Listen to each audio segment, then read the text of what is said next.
Dan saudara, kita lihat berita lain. Pasca ledakan yang terjadi di pabrik obat di Jalan Jombang Raya, Tangerang Selatan, Banten, pengelola pabrik meliburkan karyawan.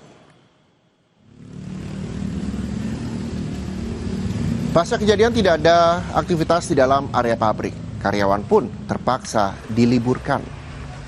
Polres Tangerang Selatan dan juga Polda Metro Jaya belum mengungkap penyebab ledakan, menunggu hasil Puslap 4 Mabes Polri.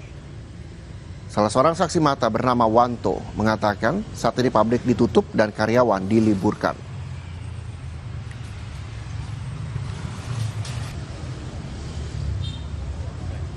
Oke, pekerjaan libur nggak hari ini?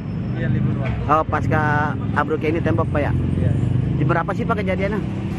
Jam setengah 9-an Pak. Oh, berapa pekerja di sini sih Pak? Kerjanya ada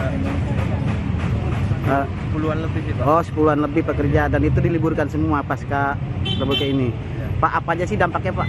Dampak. Sebelumnya ledakan besar menghancurkan bangunan 4 lantai yang terletak di Jalan Jombang Raya, Tangerang Selatan, Banten. Serpihan material gedung terlihat bertebaran hingga ke seberang jalan. Ledakan keras terjadi secara tiba-tiba dan mengakibatkan kerusakan parah pada seluruh bangunan. Kerasnya ledakan juga mengakibatkan kerusakan pada bangunan dan kendaraan yang terparkir di samping lokasi kejadian. Dari hasil penyelidikan polisi, tidak ditemukan adanya bom atau residu bahan peledak di lokasi. 9 orang saksi diperiksa terkait dengan peristiwa tersebut.